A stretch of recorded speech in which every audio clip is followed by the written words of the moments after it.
Okay, YouTube, welcome back. So we're on this under 80,000 mile Toyota RAV4 VVTi engine, 4-cylinder, 2013, 2.5.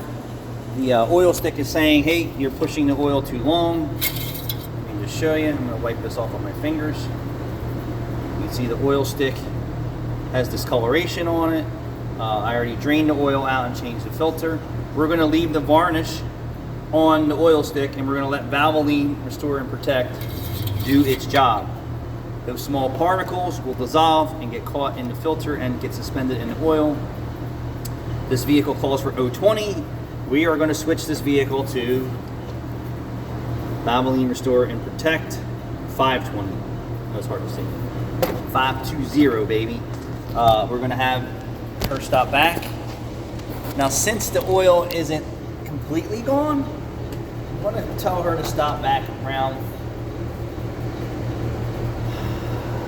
the 3,000 mile mark, and we're going to make sure she stays still. So, because there's oil on the stick and it's not empty, that tells me that this isn't too far gone.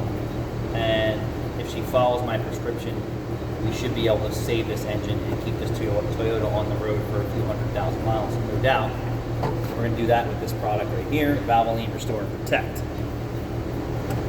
So, if you're watching this video, you're seeking information on what to do, and there's many things you can do. One is you got to break the bad habits, and that is overextending the oil that you're using, or your mechanic's using, or the dealership's using, because every oil is not the same. Every oil is not the same. Every oil brand is not the same.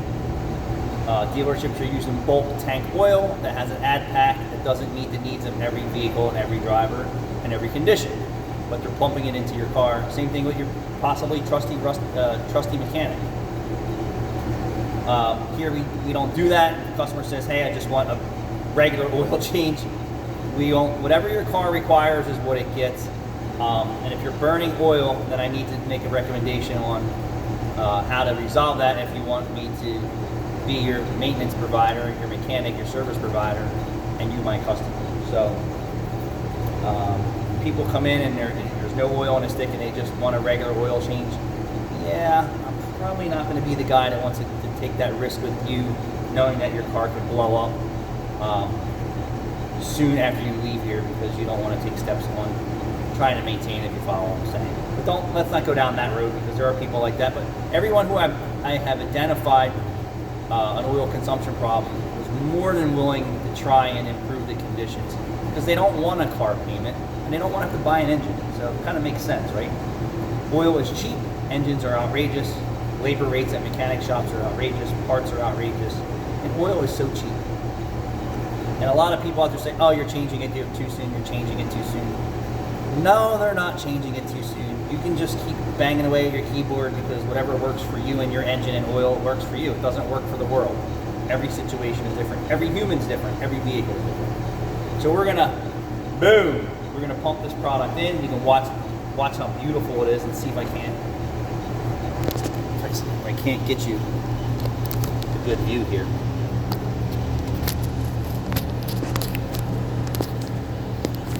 Come on, this is the money shot, and I'm falling short. All right, super clean funnel. So if you're using shop funnels, I always brake clean down the entire funnel inside and out. It should be standard practice. Ooh, this is not a paid sponsorship whatsoever, people. None whatsoever. Valvoline does not contribute to my channel nor my shop. I buy their products no different than you buy their products, and I get no special pricing. But what Valvoline is getting from this is they are reaping the rewards from people consuming their products, and for YouTube influencers pushing quality products, right? Their quality products. So it's a little cold in the shop, so this is going to pour a little slower, right? Remember, this took 020 from the manufacturer, which I heard through the grapevine, Toyota is not even putting 020s or 014s or 016s or nothing like that in their engines. They were going with a different viscosity for sure in your newer and for many reasons. Because they have the proof, they have the tests, they have the information. And the field tests are the customer buying a car and driving and saying, oops, this failed, oops, this didn't work, oops, this didn't work. And they're putting lids on boiling pots of problems. And that's a fact. They are no longer testing vehicles. You are the guinea pig test dummies in your brand new cars, hence all the problems and failures that are going on, baby. Oh yeah, drink it down, drink it down.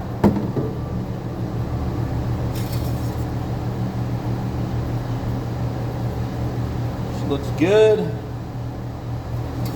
So I'm going to start it up and listen to this engine run too. Listen to this baby run with my cell phone sitting right on it.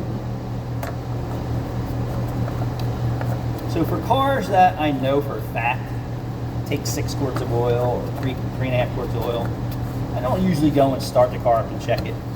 But I'm just curious to see how much this cartridge filter actually holds.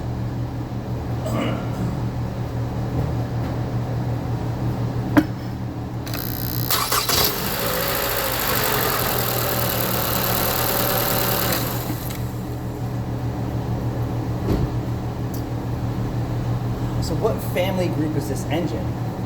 Let's see if I can. 2AR-FE. 2AR-FE. Yeah, baby. That's some Toyota language there for you. You ever talk to it? You ever talk to